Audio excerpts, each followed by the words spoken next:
What I find grossly offensive about the Dankula verdict. Hey, it's Prince of Queens, and if it wasn't already bad, it's gotten serious. Everybody should care, and we should all be talking about this. And if you aren't, then you're just not cool, man. I mean, you gotta be cool. And it doesn't matter if your analytics are up because not everybody cares about YouTube, but you gotta talk about this to be cool on YouTube, alright? You've probably already heard that just today, Count Dankula was found guilty in a court over in the United Kingdom for the crime of creating a grossly offensive video where he says at the beginning that he is planning on training his dog to do various Nazi-oriented tricks to bug his girlfriend, who we can assume is quite far left politically because apparently he identifies as a communist. Count Dankula was not making the video to encourage Nazism in any way. Count Dankula was making fun of Nazism by getting a pug dog to act like a Nazi, which he states clearly in his video, but that was ignored. If you don't realize how important this is, I will spell it out to you. Count Dankula was convicted because despite what Dankula said his intention was within the video, the judge believes that he can read his mind, and Dankula is really a Nazi that is encouraging people to kill Jews. You see, the prosecutor said that context was unimportant, which is worse than saying that sarcasm doesn't matter either.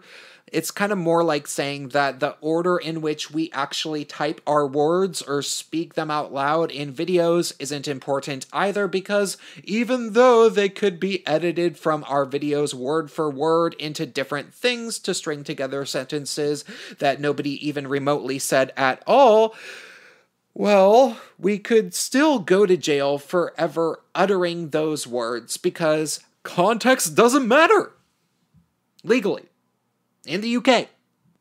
I'll link his original video in the description. It's actually kind of funny, to be honest, and it's obviously not a Nazi video. Here's the thing, guys. I raised awareness for Dankula a small bit, but I feel like I've failed my British friends here as well. And even more than that, this affects everybody in the Western world. See, we already know that Angela Merkel, who is functionally the head of the European Union, which Great Britain is still in, we already know that Angela Merkel is willing to fine YouTube several millions of dollars for hosting videos she doesn't like on YouTube. We also know that despite the fact that British people voted for the UK to leave the European Union, the EU has them by a chain and is fighting to the bitter end to keep them in the relationship, like a jealous ex who beats somebody or has blackmail on them. So think of it this way. If UK YouTubers can get arrested and they can't leave the censorious EU, what happens to their content? Will we lose every content creator in the UK as they become afraid of uploading videos?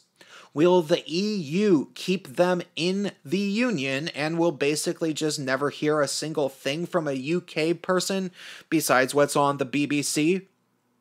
Don't some of you have relatives in Europe? I do, personally. This is just a mess. And I should have been talking about it more prior to this. However, I have to remember that this is complicated for me.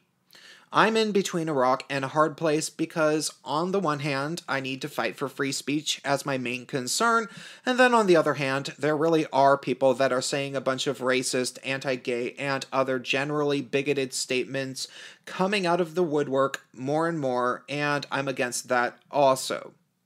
I'm faced with the predicament of defending free speech and then also telling those people to knock it off when they're saying stuff that I think is totally inappropriate.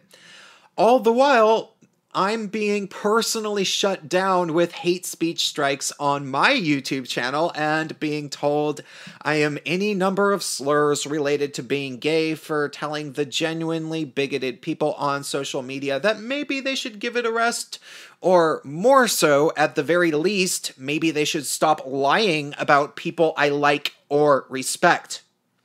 Now, granted, it really is hard to tell how many people there are that are just saying racist, anti-Semitic, and anti-gay stuff online to be edgelords, or whether they are saying these things because maybe they are, I don't know, gay actors that might be controlled opposition or something, as opposed to legitimate true believers that actually follow some sort of entire bigoted ideology that has some really stupid plans that wouldn't pan out super well if they even tried to implement them.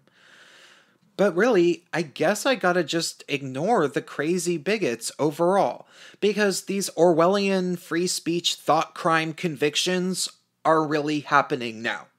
Dankula was convicted for a hate crime and is awaiting sentencing. As Dave Cullen said, first soldier down. This is serious, guys. And of course, most people on the left are probably not even hearing about it, nor people on the mainstream right. I know a guy that's originally from Scotland, and I think Dankula is from Scotland. The only thing they hear about having to do with this is coming from the BBC, at least the guy that I know. And that's basically as good as CNN or Fox News most of the time. So what do we do? Oh my god, not sure. I made a video yesterday about what I think we could do to help. Please go and watch it. It's about UK free speech. Also, being the gay that I am, I want to recommend that you go listen to the song Invincible by Pat Benatar, which I will also link below. I don't know, go for a walk or a jog or something and get yourself pumped if you feel like maybe starting to care about this. And be cool, man. I mean, you gotta be cool. You gotta be cool. And this is like cool, man.